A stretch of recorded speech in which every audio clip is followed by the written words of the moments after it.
வெள்ளி போன்ற அந்த ஆபரணங்களாக அல்லது அந்த கண்மலர்கள் பாதம் போன்ற மாதிரி அந்த ஏதாவது உடல் உறுப்புகளாக என்ன பண்ணுவாங்கன்னா காணிக்கையா செலுத்துவாங்க. இந்த மாதிரிதான் நம்ம காணிக்கையை செலுத்த கேள்விப்பட்டிருக்கோம். ஆனா தமிழகத்துல ஒரு கோவில்ல ஒரு தெய்வத்திற்கு செருப்பு காணிக்கையா செலுத்தப்படுது. செருப்பு, அதாவது செருப்பு போட்டுக்கிட்டு கோவிலுக்குள்ளே போகக்கூடாதுன்னு சொல்லுவாங்க. ஆனா ஒரு கோவில்ல செருப்பு காணிக்கையா செலுத்தப்படுது. அந்த கோவில் எங்க இருக்கு?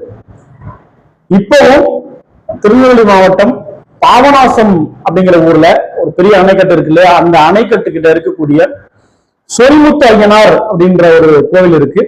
அந்த சொரிமுத்து ஐயனார் கோவில்ல இருக்கக்கூடிய பட்டவராயன் அப்படிங்கிற ஒரு ஆலயம், அந்த சொரிமுத்து ஐயனார் கோவிலுக்குள்ளேயே ஒரு பக்கத்துல இருக்கக்கூடிய ஒரு பட்டவராயன் என்கின்ற ஒரு ஆலயம்.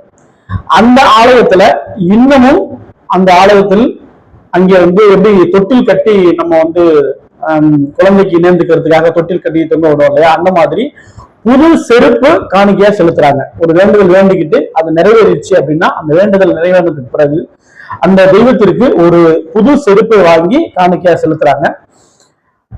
அதற்கு காரணம் என்ன அப்படின்னா, அவர் அதாவது அந்த பட்டவராயன் என்கின்றவர் ஒரு காவல் தெய்வமாக இருக்கிறார். அவர் அந்த சுத்தி வரும் பொழுது, இரவு நேரங்களில் சுத்தி வரும் பொழுது இந்த கால் பாதம் கரடுமுரடான அந்த மலைப்பகுதிகளில் இருக்கக்கூடாது என்பதற்காக, அடிபடக்கூடாது என்பதற்காக செருப்பை காணிக்கையா செலுத்துறதாக ஒரு ஐதீகம் அங்க இருக்கு. அதோட சேர்த்து ஒரு புராண கதை ஒன்றும் சொல்லப்படுகிறது. அதாவது என்னன்னா, பொம்மக்கா திம்மக்கா அப்படின்ற ரெண்டு பேரு, அந்த ரெண்டு பேரை இவர் மனதார விரும்பி அவர் அப்போ முத்துப்பட்டர், அதாவது பட்டவராயன் அப்படிங்கிறது தெய்வமான பிறகு வந்த பேரு. அதற்கு முன்னாடியாக அவருக்கு முத்துப்பட்டர் என்கின்ற பேர் இருந்தது. அந்த பேர் இருக்கும் பொழுது அந்த பொம்மக்கா திம்மக்காவுடைய அப்பா நீ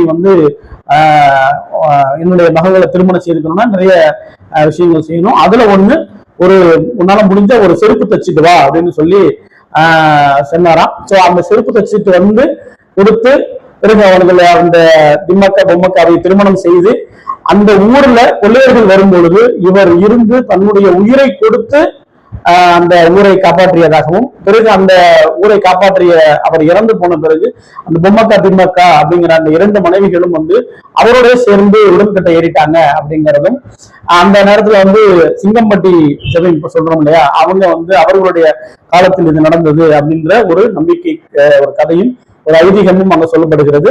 அவர் ஒரு காவல் தெய்வமா இருக்கிறாரு. சோ நீங்க பாபநாசம் செல்வதற்கு வாய்ப்புகள் கிடைச்சா அந்த சொரிமுத்து ஐயனார் கோவில் இருக்கக்கூடிய அந்த பட்டவராயன் ஆலயத்திற்கும் ஒரு முறை சென்று வாருங்கள். அடுத்த வீடியோல சந்திக்கிறேன். தேங்க்யூ.